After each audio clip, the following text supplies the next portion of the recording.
కానీ బాప్తిసం పొందలేదయ్యా, ఇంకా పొందలేదయ్యా. దించు. ఇంకెప్పుడు? ఒక పక్క నలపబడుతున్నావు, ఒక పక్క రకరకాలుగా వేదనలతో కొట్టబడుతున్నావు, ఒక పక్క నానా రకాల బాధలతో శాపంతో కాలాన్ని వెళ్ళబుచ్చుతున్నావు, బయట పడాలని నానా రకాలుగా ప్రయత్నిస్తున్నావు, వాళ్ళ కాళ్ళు వీళ్ళ కాళ్ళు పట్టుకుంటున్నావు. అయ్యా ఎలాగైనా నన్ను కాపాడండి, ఎలాగైనా నాకు సహాయం చేయండి వాళ్ళ వీళ్ళ దగ్గరికి వెళ్ళి చేతులు చాపి అడుగుతున్నావేమో, వాళ్ళ వీళ్ళను బతిమలాడుతున్నావేమో. కాదు, నువ్వు చేయాల్సింది ఆ పని కాదు. నీ శాపాన్ని తొలగించేవాడు ఈ రాత్రి నీ ఎదుట నిలబడి ఉన్నాడు. ఆయన అడుగుతున్నాడు, నాకు అవకాశం ఇస్తావా? నీ ఓడలోకి, నీ బ్రతుకులోకి నేను వస్తాను. ఇంకెంతకాలం ఆలస్యం చేస్తావు? ఇంకెంతకాలం వాయిదాలు వేస్తావు?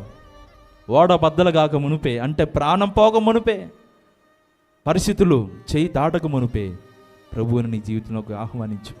కొంతమంది అంటారు, అయ్యా పరిస్థితులు కూడా చేయి దాటిపోయినాయి, అయ్యా పరిస్థితులు కూడా చేయి దాటిపోయినాయి అంటావేమో. నేను అంటాను, నీ చేయి దాటిపోయిందేమో, వైద్యుల చేయి దాటిపోయిందేమో, ఇంకొకరి చేయి దాటిపోయిందేమో, కానీ ఆయన చేయి దాటిపోయే సమస్య ఒక్కటి కూడా ఈ లోకంలో లేదు. ఆయన బలమైన బాహువు కలిగిన వాడాయన. చేయి దాటిపోయిన నీ స్థితులన్నింటినీ మరలా నీ చేతికి అప్పగించగలిగిన వాడు నా ప్రభు. ఆమేన్.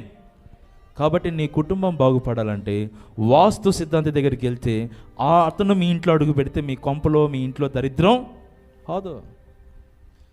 నా స్థితి ఇలా ఎందుకైందని చెప్పి జాతకాలోడి దగ్గరికి వెళ్ళి చేతులు చూపిస్తే నీ జీవితం బాగుపడదు. ఎవరైనా చేతబడి చేశారా? అయితే చేతబడి తిప్పేసుకుందాం, తీయించుకుందామని వాళ్ళ దగ్గరికి వెళ్తే కాదండి.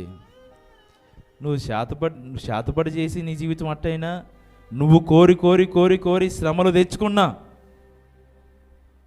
దేన్నైనా సరే తొలగించి నీ మనసును నిమ్మలపరచగలిగిన దేవుడు ఒకే ఒక్కడు ఈ లోకంలో ఉన్నాడు. ఆయన ప్రభువైన అయిన యేసుక్రీస్తు.